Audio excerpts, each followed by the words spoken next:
Hello everyone, स्वागत है आप सभी का आपके अपने यूट्यूब चैनल में जिसका नाम है बायोलॉजी कॉन्सेप्ट और मैं हूं सुरभि माथुर और आप सभी का स्वागत करती हूं।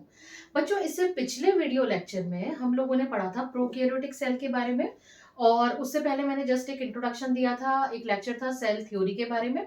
और आज हम लोग पढ़ने वाले हैं आपके एनसीईआरटी के अकॉर्डिंग जो cell envelopes and its modification करके टॉपिक है।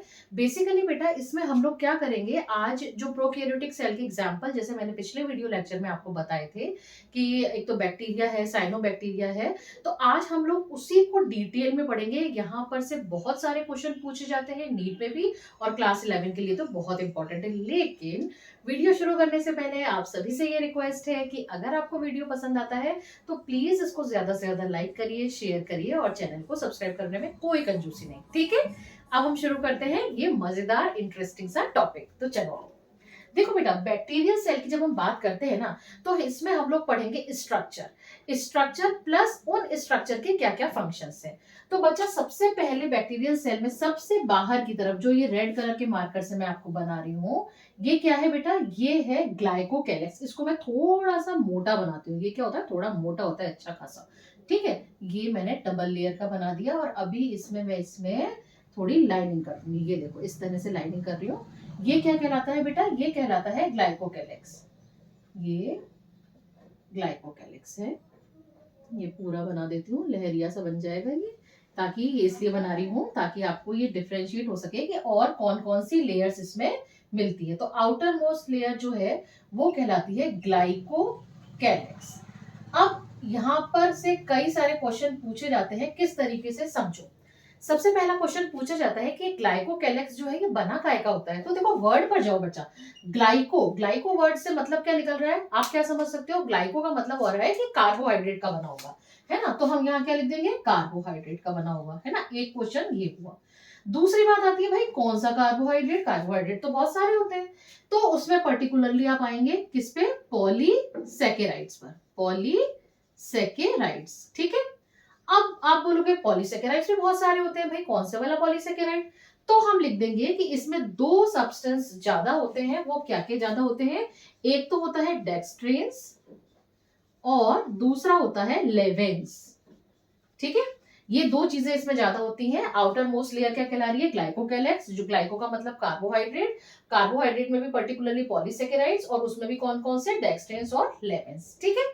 अब दूसरी बात आती है कि ये बेटा जो ग्लाइकोकैलिक्स है, मैं ऊपर से ये हटा रही हूँ क्योंकि अब तो आपने देख ही लिया कि क्या मैं आज पढ़ाने जा रही हूँ।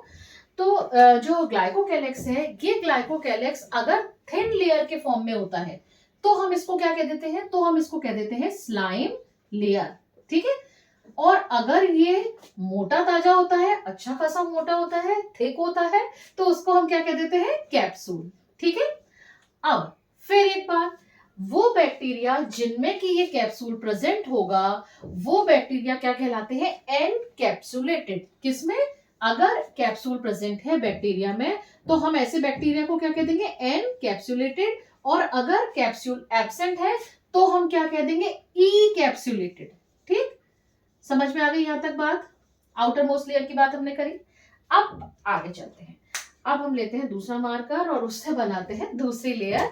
और वो दूसरी लेयर कौन सी? ये जो ब्लू कलर के मार्कर से बना रही हूँ ना बेटा, ये क्या है? ये है सेल वॉल। ये बना दी मैंने सेल वॉल, ठीक। और यहां लिख देते हैं सेल वॉल।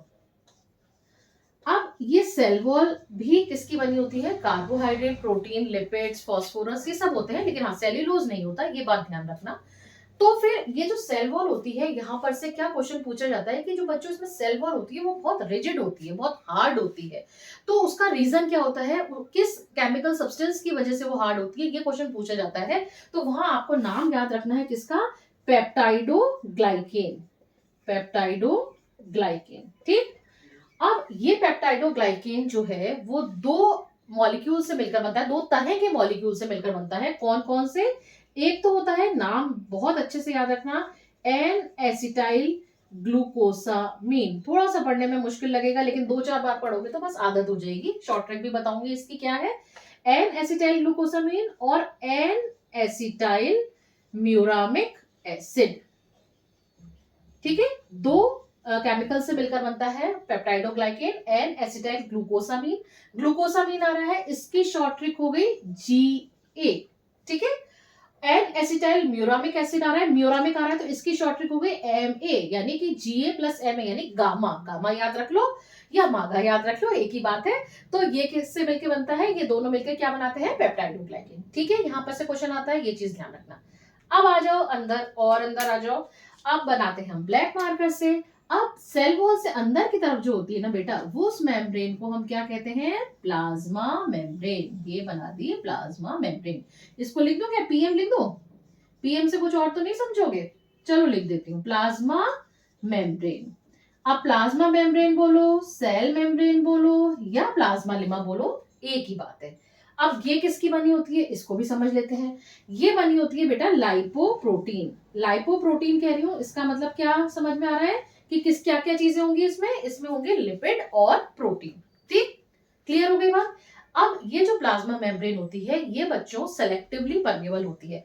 सेलेक्टिवली परमेबल का मतलब ये होता है कि ऐसे ही एवं कोई सब्सटेंस नहीं घुस जाएगा इसके अंदर, इसमें कोई भी अनडिजायरेबल सब्सटेंस नहीं घुस सकता, इसमें सर्टेन मॉलिक्यूल्स ही एंटर कर सकते हैं, किसमें, प्लाज्मा मेम्ब्रेन में। ये पहली बात हुई। दूसरी इंपॉर्टेंट बात आती है कि ये जो प्लाज्मा मेम्ब्रेन है ना, ये प्लाज्मा मेम्ब्रेन क्या करती है, कई बार इनफोल्ड होकर इस तरीके से, ये देखो ये ऐसे इनफोल्ड हो गए, और इनफोल्ड होके इसने क्या बना लिया, एक स्ट्रक्चर बना दिया जिसमें से बहुत सारे क्वेश्चन पूछे जाते हैं। मैं यहाँ लिख रही हूँ, उसको क्या कहते हैं, मीजोसोम, ठीक है। इन्वेजिनेट होकर क्या बना लेती है, ये मीजोसोम बना लेती है। अब जो ये मीजोसोम है, इसका फंक्शन पूछ लिया जाता है, भाई मीजोसोम का क्या काम है।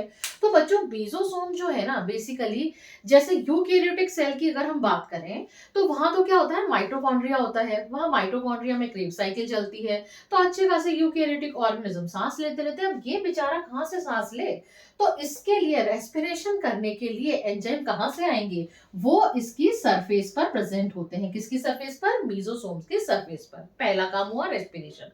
दूसरी बात आप ये देखो कि अगर ये प्लाज्मा मेम्ब्रेन ऐसी होती है, जैसे मैंने यहाँ पे यूं बनाई, ठीक है, तो ये तो एरिया इतना सा है। अब क्या हुआ, जब इसने अंदर फोल्ड बना दिए, ये देखो ये कितने सारे फोल्ड बना लिए, इतने ऐसे ऐसे ऐसे ऐसे ऐसे घुमा होता, तो क्या हो गया, इससे सरफेस एरिया बढ़ गया।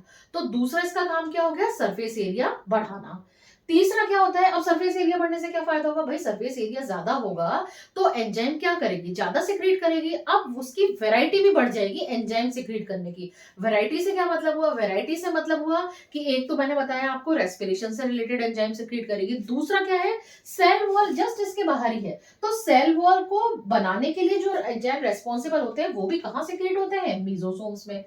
तीसरी इंपॉर्टेंट बात क्या है, हम लोगों ने ये पढ़ा था कि प्रोकैरियोटिक जो सेल होती है, उस प्रोकैरियोटिक सेल में क्या होता है, डीएनए ऐसे ही पड़ा रहता है ना, यहाँ पर मैंने बनाया ना मैगी जैसा स्ट्रक्चर, या ऐसा ऐसा ऐसा स्ट्रक्चर बनाया था। या फिर आप समझ सकते हैं कि एक इस तरह का स्ट्रक्चर था, ये देखो इस तरह का, ये ऐसा स्ट्रक्चर था ना, ठीक है। तो यानी नेक्ड डीएनए होता है, तो ये नेक्ड डीएनए क्या करेगा, इस नेक, यहाँ पे लिख देती हूँ मैं, नेक्ड डीएनए कहाँ लिखूं, ये यहाँ पे लिख देती हूँ, ये यहाँ पे लिख देती हूँ, नेक्ड डीएनए, जिसको हम क्या कह रहे थे, जिसको हम न्यूक्लियोइड भी नाम दे रहे थे, ठीक है।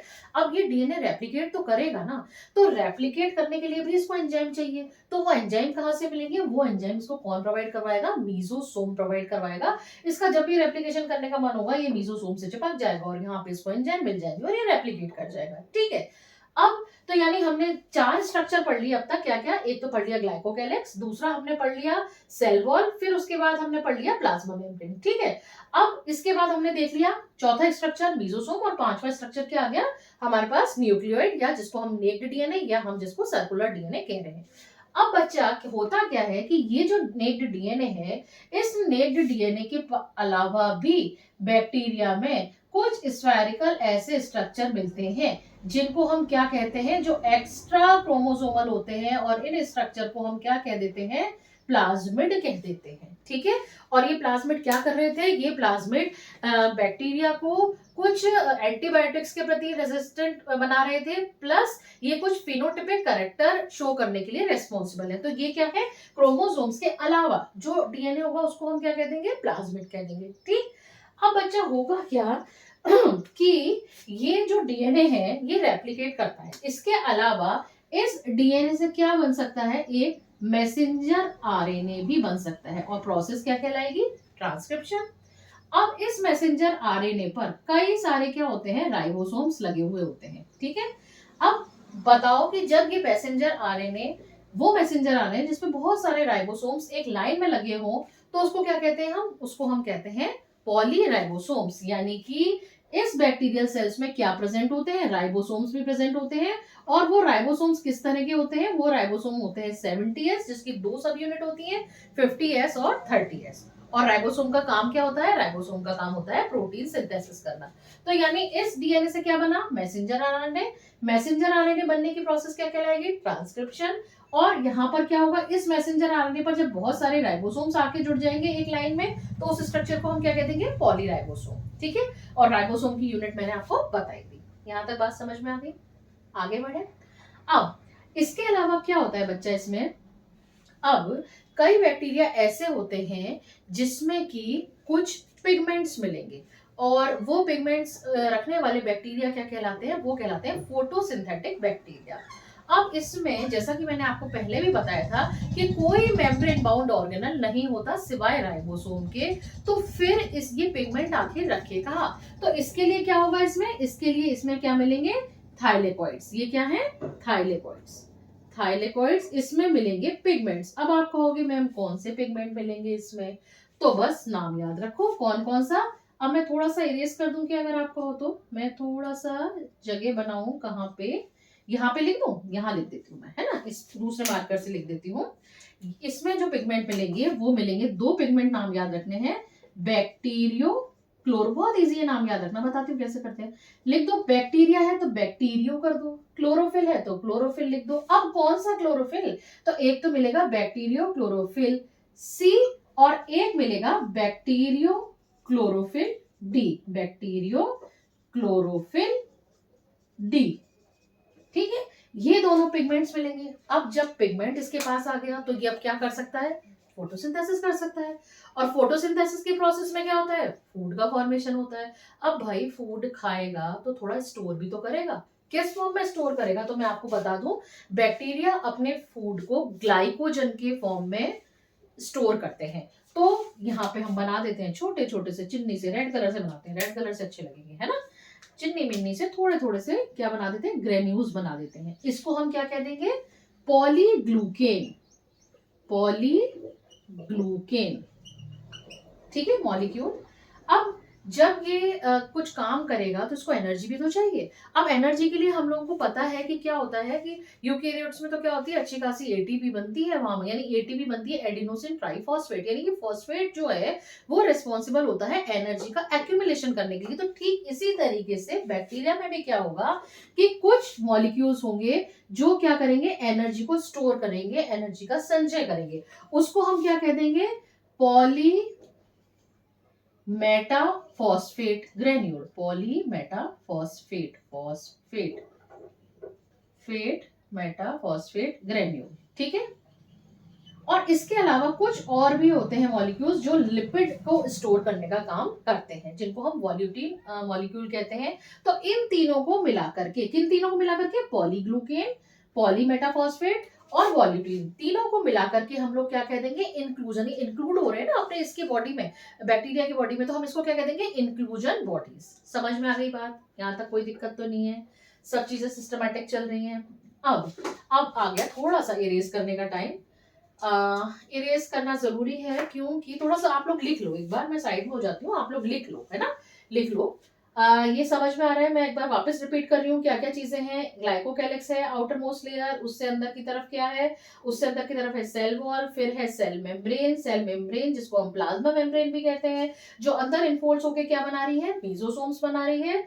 और फिर इसके पास में ही क्या चीज है, नेक्ड डीएनए है जिसको हम कह रहे हैं न्यूक्लियोइड। और इस नेक्ड डीएनए से क्या बना, मैसेंजर आरएनए बना जिस पर राइबोसोम्स लगे हुए हैं, एक ही लाइन में लगे हुए हैं, तो उसको हम क्या कह देंगे, पॉलीराइबोसोम्स। इसके अलावा क्या है, राइबोसोम्स किस तरह के हैं, 70S है।